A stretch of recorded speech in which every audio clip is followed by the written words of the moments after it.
16 on the year, 8th and 7th in the Eastern Conference. What a shot by Haliburton. Tyrese Haliburton was on top of the point guard world during the 2023-24 season, averaging over 20 points and leading the league in assists. He was hitting shots from Curry range and finding open teammates very easily.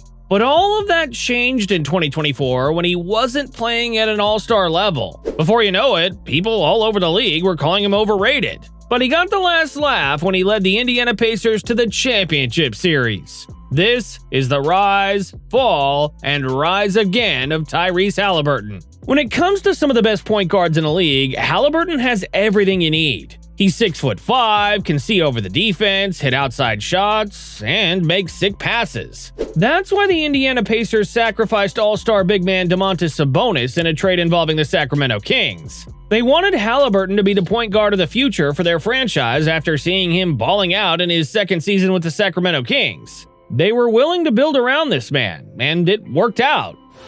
Pacers have a chance to tie or take the lead. Haliburton for three. Yes. In just his first full season with the Pacers during the 2022-23 campaign, Haliburton became their best player. He was putting up over 20 points and making at least 10 passes a game. Basically, he was a throwback point guard because he was a pass-first playmaker in a day and age where point guards would rather score first. Despite that, Hallie was also showing off his ability to score, hitting outside shots with ease and proving he didn't need to be the most athletic point guard to score inside the paint. That was why he became an all-star in 2023, essentially turning into one of the most exciting point guards to watch out for in the future. And during the 2023-24 season, he took his game to the next level. At one point, he was averaging 24 points and over 10 assists the entire season. He slowed down eventually when he had to share scoring duties with Pascal Siakam in 2024. But this Pacers team, which featured one of the greatest offenses in the history of the NBA, basically ran on Hallie's ability to score and make plays. In 2024, he averaged 20.1 points and a league-leading 10.9 assists to earn a slot on the All-NBA third team. Crosses over on Beverly. Float game for the win!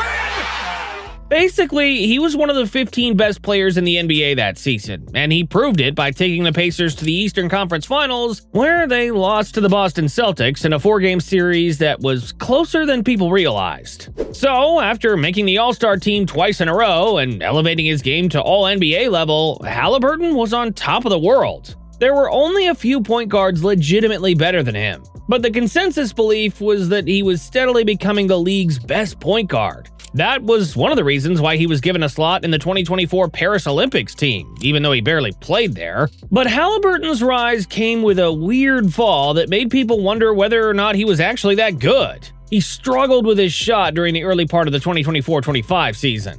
He was far from the usual 20-point scorer people saw in the past few seasons. At times, he even struggled to make plays. And there wasn't even anything wrong with him mentally or physically. He was simply struggling to hit shots. Because of that, the Pacers struggled during the first 3 months of the season, leading to Haliburton missing the All-Star game. At that point, he wasn't playing like an All-Star, much less an All-NBA player. Hallie seemingly regressed after a successful season where the Pacers made the East Finals. And it made some people think he had already peaked. No one even thought the Pacers had a chance of making the NBA Finals or even going on a deep postseason run.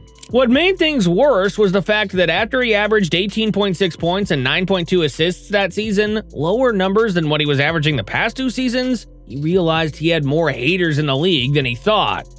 Got it to Haliburton, 6 to shoot. Here's a 3. Ty got it. The Atlantic conducted a random poll among NBA players regarding the most overrated players in the league. Haliburton was on top, garnering 14.4% of the votes. His peers basically thought he was the most overrated player in the league after falling below All-Star level, but it only lit a fire under him and the Pacers. It was Game 5 of the first-round series between the Pacers and the Milwaukee Bucks. Indiana was up 3-1 and had a chance to get rid of the Bucks. Milwaukee fought hard for a 1-point lead in the dying seconds of the game, even after leading the game by as much as 20 points. But Hallie simply took over when the Pacers needed him. He took Giannis Antetokounmpo, one of the greatest defenders of the modern era, all the way to the basket to hit a tough layup with 1.3 seconds left on the clock.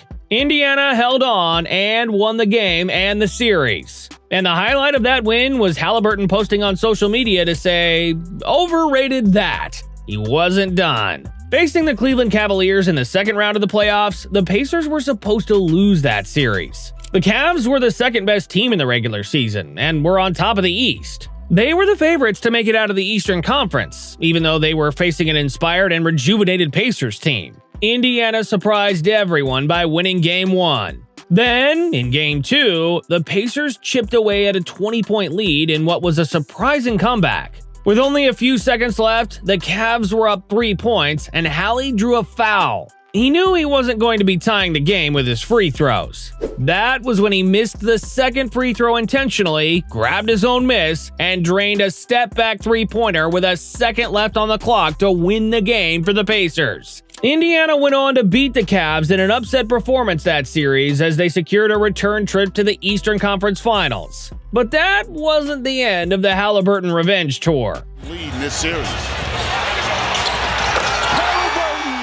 With the Pacers down big in the final few minutes of Game 1 against the New York Knicks, Aaron Nesmith hit a barrage of three-pointers that allowed Indiana to get within 2 points of the Knicks. In the dying seconds, however, the Pacers went to Haliburton. He tried dribbling into the paint, only to see Mitchell Robinson trying to meet him there. With nowhere to go, Haliburton trotted back to the three-point line to hit a jumper that looked like a clean three-pointer. And as the buzzer sounded, he hit the Reggie Miller choke silly, pointing out how the Knicks choked away a huge lead. While the basket was eventually ruled a two-pointer because Haliburton's foot was on the line, the Pacers won the game in overtime, drawing first blood.